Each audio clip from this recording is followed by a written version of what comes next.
Om Swastiastu. Baik, perkenalkan nama saya Dabukus Kanaka dengan NIM 121510176.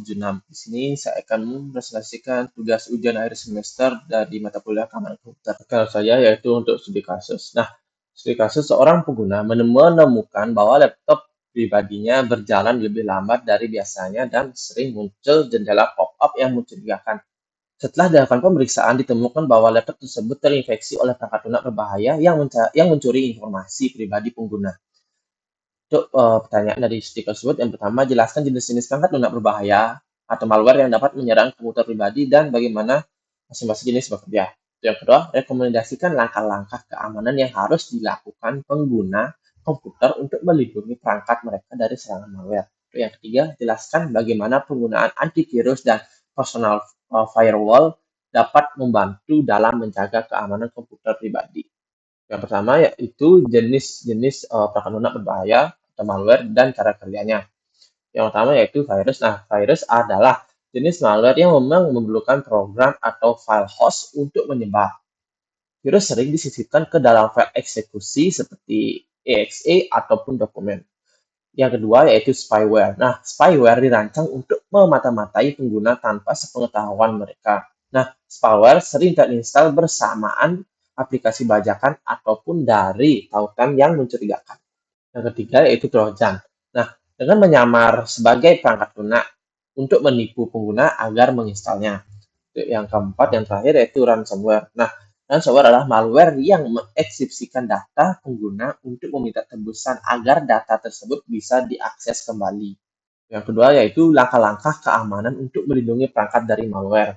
Yang pertama yaitu menghindari situs atau aplikasi yang tidak terpercaya. Nah, hindari mengunjungi situs web atau mengunduh aplikasi yang tidak diketahui sumbernya. Nah, situs dan aplikasi seperti ini dapat mengandung malware yang berbahaya untuk perangkat komputer. Yang kedua yaitu mengaktifkan autentikasi dua faktor. Nah, autentikasi dua faktor menambah lapisan keamanan dengan meminta kode verifikasi selain kata sandi. Itu yang ketiga yaitu menggunakan software keamanan yang terpercaya. Nah, gunakan software keamanan terpercaya seperti antivirus atau firewall dari penyediaan terpercaya untuk melindungi perangkat dari ancaman malware.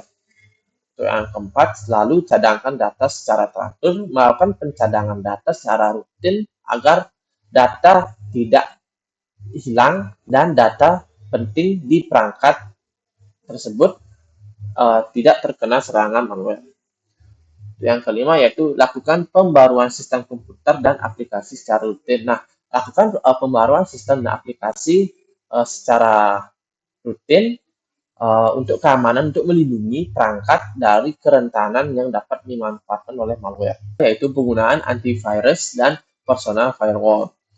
Nah, antivirus adalah perangkat lunak keamanan yang dirancang untuk mendeteksi, mencegah, dan menghapus perangkat lunak berbahaya atau malware dari sistem. Fungsi dari antivirus itu yang pertama, proteksi real time.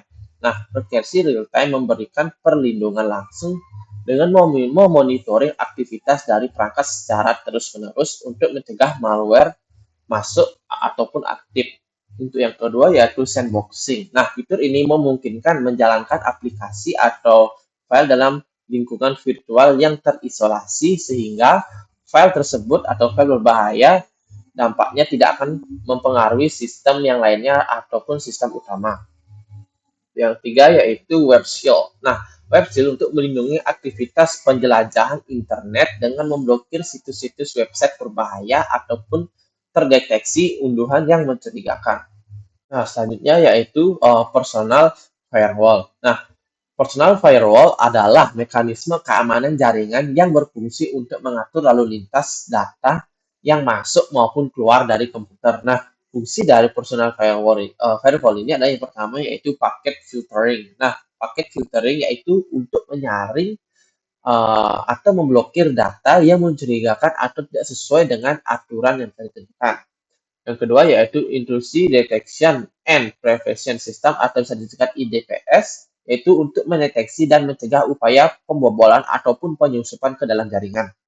Untuk yang ketiga dan yang terakhir yaitu application whitelisting. Nah, aplikasi whitelisting ini untuk mengizinkan aplikasi tertentu yang disetujui untuk berjalan, sehingga mencegah perangkat lunak berbahaya masuk ke dalam sistem.